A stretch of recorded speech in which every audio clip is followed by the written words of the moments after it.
le tragique accident d'avion de 1999 qui a coûté la vie à John F. Kennedy Jr., ainsi qu'à sa femme et à sa belle-sœur, a choqué le monde entier. Le fils charismatique d'un président adoré qui lui-même était mort tragiquement, était un point sur le radar une minute, puis avait disparu la suivante. Et ce qui est presque aussi triste que le résultat, c'est la façon dont c'est arrivé. C'est pourquoi aujourd'hui, nous allons examiner tout ce qui a conduit au tragique accident d'avion de John F. Kennedy Jr. Mais avant de commencer, assurez-vous de vous abonner à la chaîne Weird History.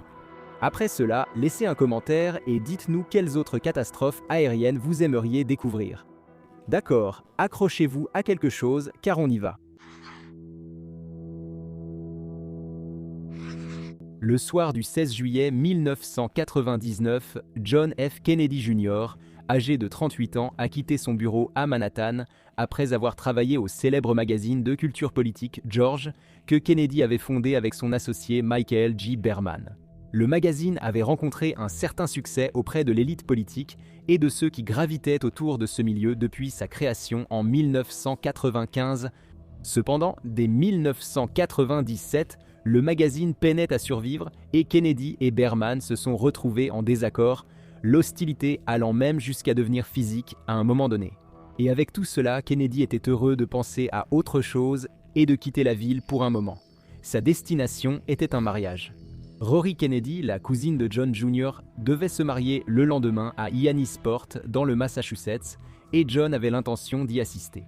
Puisqu'il était titulaire d'une licence de pilote, le plan était assez simple.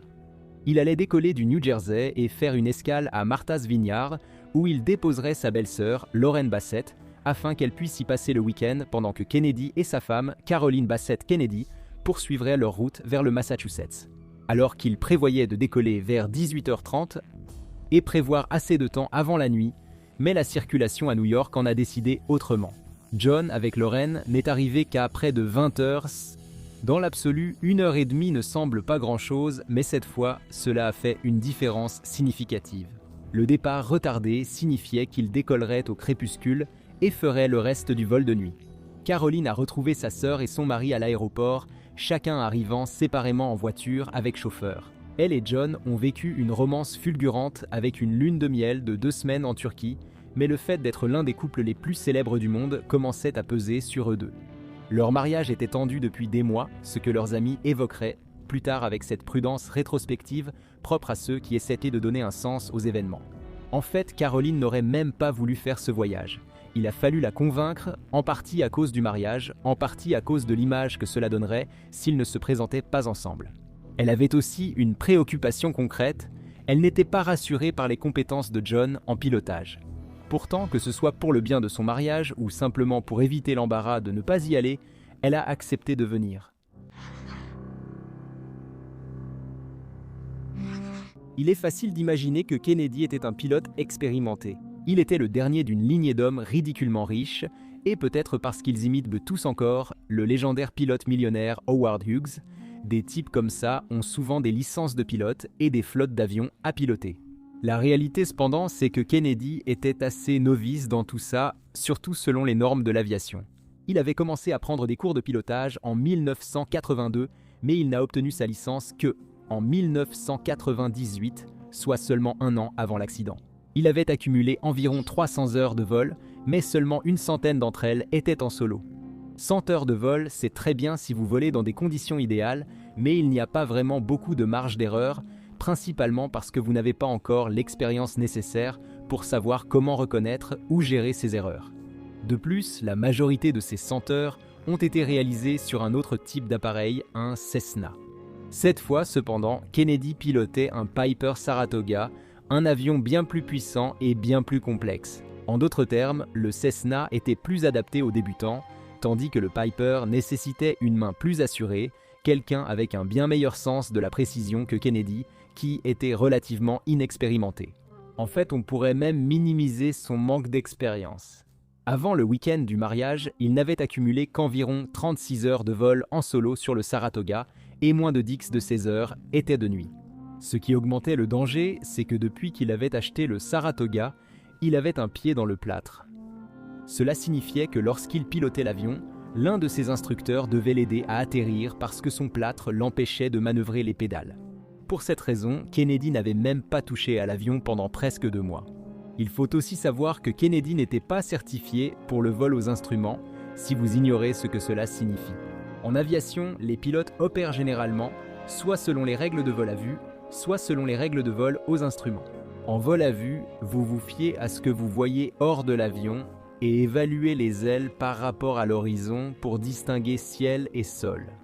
Ou près d'un océan pour vous repérer. Si vous volez selon les règles de vol aux instruments, vous n'avez pas vraiment besoin de voir à l'extérieur, car tout est entièrement guidé par les instruments à l'intérieur du cockpit. La capacité de voler selon les règles de vol aux instruments est utile, car la visibilité peut être réduite la nuit, rendant presque impossible de voir au-delà de quelques mètres de l'avion. Mais Kennedy n'avait pas encore cette compétence. Il s'entraînait pour l'obtenir, ce qui signifiait qu'en cas de faible visibilité, il comprenait le fonctionnement mais restait dépendant des repères visuels. Il y avait aussi d'autres facteurs, comme ce plâtre mentionné plus tôt. Vous voyez, Kennedy s'était blessé au pied de la manière la plus typique d'un riche, en faisant du parapente. Le plâtre avait été retiré, mais la blessure n'était pas complètement guérie. Comme lors du vol précédent où l'instructeur avait aidé Kennedy, quelqu'un a proposé de l'accompagner, mais Kennedy a refusé. C'est un homme qui n'arrêtait pas de répéter aux autres comme à lui-même qu'il était prêt pour ce vol. Cela lui coûterait la vie. À 20h38, Kennedy a décollé de l'Essex County Airport alors que le soleil se couchait devant eux.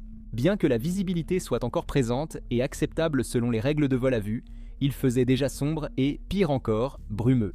Néanmoins, pour la première partie du vol, tout s'est bien passé puisque Kennedy a suivi la côte du Connecticut jusqu'au Rhode Island. C'est un vol selon les règles de vol à vue classiques car cela donne au pilote des repères à survoler et un horizon droit devant lui pour s'équilibrer et s'orienter. Finalement, cependant, pour atteindre l'île de Martha's Vineyard, il a dû s'éloigner de la côte et survoler l'eau.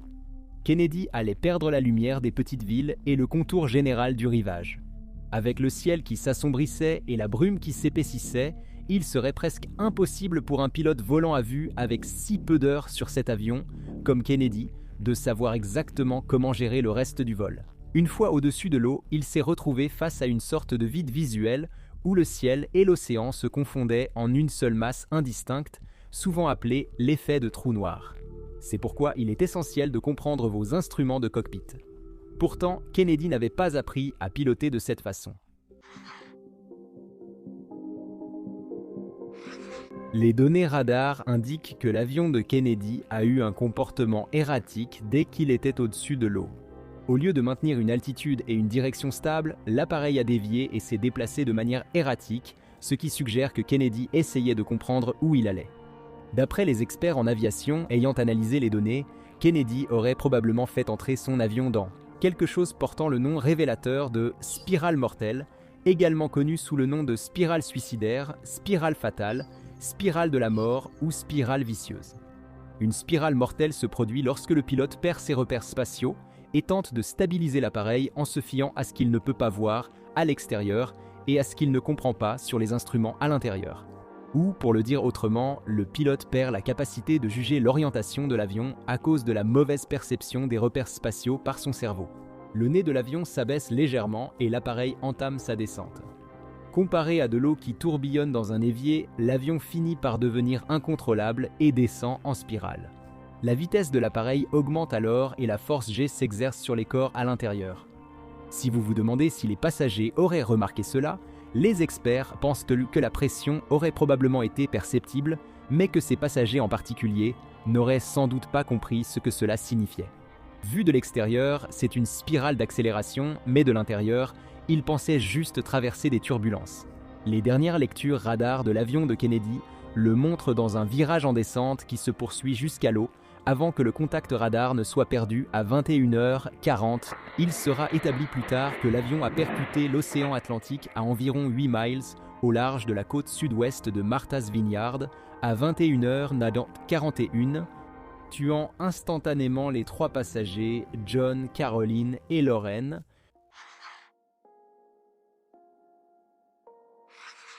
Il n'y a pas eu d'alerte immédiate lorsque l'avion n'est pas arrivé exactement à l'heure prévue. Cela arrive, les vols peuvent avoir du retard pour de nombreuses raisons, allant de la météo aux pauses toilettes.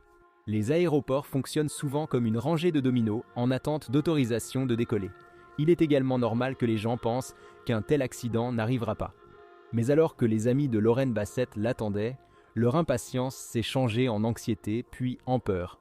Finalement, ils ont demandé à un employé de l'aéroport nommé Adam Budd de se renseigner et il a contacté la FAA.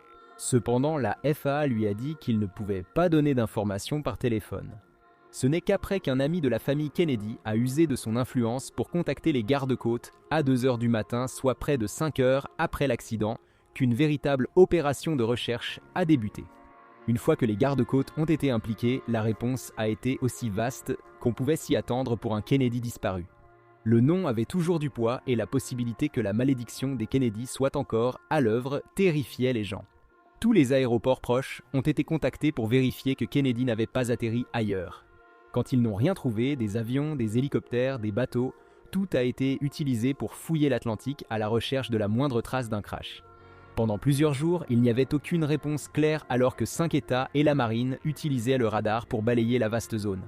Lorsque des débris de l'avion se sont échoués sur la côte, cela a permis de réduire la zone de recherche et, finalement, des plongeurs ont retrouvé l'épave du Piper Saratoga, reposant à environ 36 mètres sous la surface. Peu de temps après, les corps des 3 passagers, toujours attachés à leur siège, ont été remontés hors de l'eau.